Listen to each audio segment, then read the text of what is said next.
Hey, so um, I don't know how to live as a real human being. Um,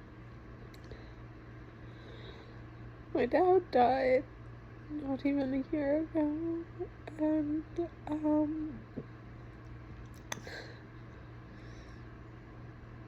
my dad, my dad was awesome.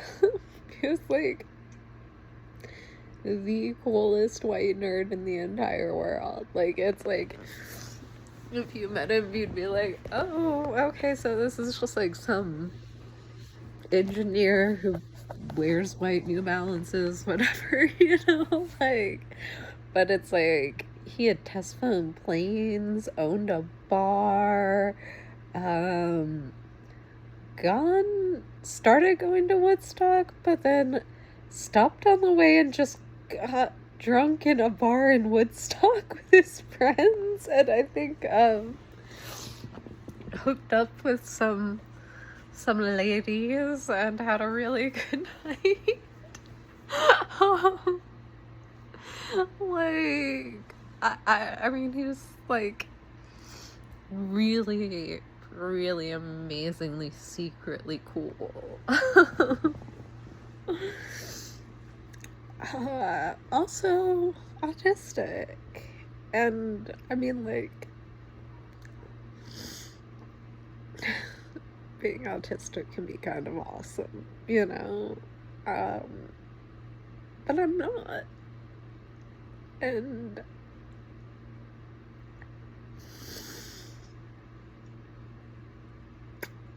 my dad came from a time when people weren't diagnosed unless they were like really, really, really high support needs, and women were kind of expected to do all the things for men that would have revealed he was high functioning autistic. So it never really, I mean, like, one time when I was in his, or when he was in his 60s and we were having a fight, I finally asked him, like, Dad, you know how different people have different types of brains, and like, that's okay, and it's just the way that brains are.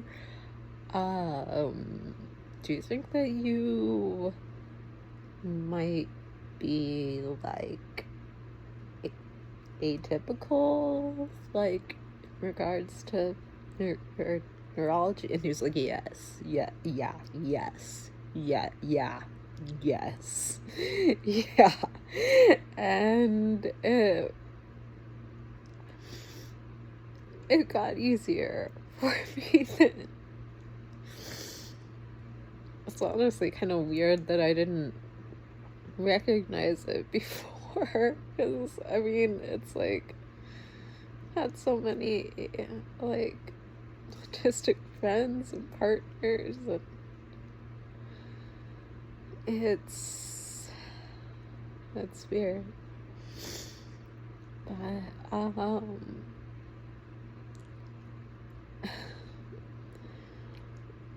my dad was really sure that the way that he thought of things was the correct way, as in the only correct way. And he was a feminist who supported full women's equality, but did not trust his daughter to carry a VCR from the living room to her room as a teenager, when it's like, Dad, this is already $10 technology. You realize, like, I can just replace this at a garage sale if I do happen to drop it. Uh, um, the only time he ever let me drove was when he came overwhelmed at the MGM Vegas parking lot, and I offered to park for him. That's the only time he ever let me drive. Let me drive him. It's just that, like, so the thing is, the basic way I think is wrong. I'm not strong enough to handle life, or electronics. I can't be trusted to maintain anything. It has to be done for me. And it's like, oh, and I can't have anything to do with money at all. It can just be provided for me or not provided for me. Like, when these are the rules that you not only grow up with, but stick with as an adult, because you can barely work, and then later you can't work at all. It turns out that that creates a lot of learned helplessness, and I mean, it's like, you might be saying, like, why didn't you just tell him? I did. So many times. So many times I've said things like, if you don't explain to me how this works, I'll never be able to handle it myself. And he's like, don't worry about that now. Or just, honestly, the most likely one was just a 20-minute, like, weirdly hypothetical lecture. I really miss my dad. I also really miss having some kind of adult life where I could at least, like, I don't know, celebrate the perks of being an adult. Because I'm just sort of, I mean, we didn't expect him to die. His mom lived like 34 years, like, and then, like, I mean, we were sure that my mom would die first. I mean, I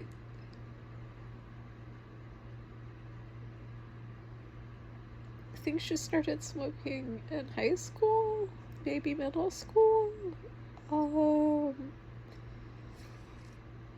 She became a dedicated alcoholic at age 50, and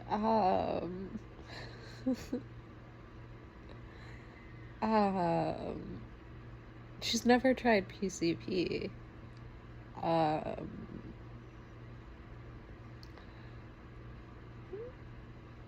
Beyond that, I mean, I think that she she is very responsible and a wonderful, wonderful mom. And PTA president when I was in elementary school. But that was before the intense alcoholism. Also, she refuses to go to doctors, and my dad would, like, do things like ride his bike to a town that's a 40-minute drive away, like, for fun.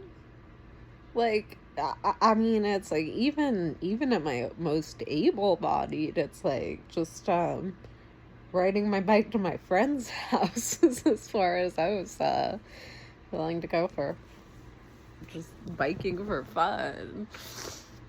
I mean, I still have supplements being sent to his mailbox. He took really good care of himself. I can't believe he just died. Just.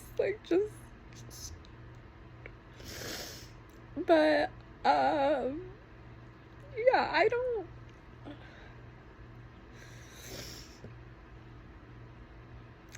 have the tools I need to take care of myself.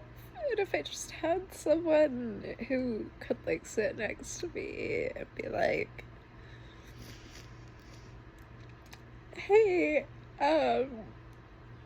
why don't you look at this piece of mail and then see if you can sign into your online insurance portal, you know, I just had one person who could sit next to me and do that I could handle it, but my best friend just moved across the country. The person I died, a few years ago, a handful of years ago now. And, I'm just so scared and so overwhelmed because if I start to do the stuff and then I have a panic attack, it will shut me down for like 2 days or something. It's like how when you try to like it's how like when you put in the wrong password, a thing is like try again in blank minutes and it keeps getting longer. Like that's kind of like how the stress response in this is. It's like you know, it's like you have failed to handle your medical insurance. You may try again in 2 days. I don't really know what to do. I mean, I've contacted local agencies for help. I've contacted so many people for help. And there is no real help that's available to me specifically, I guess, at this exact moment. It's, people always think that there are all these programs for disabled people. They never realize that those are for very specific disabilities. I saw another woman in my city who has a physical disability ask about physical disability resources on like a city page on Facebook, and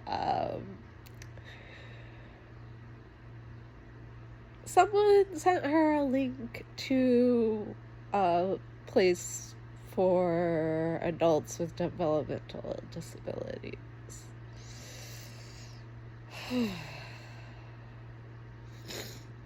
I've tried really hard to get a social worker too. It's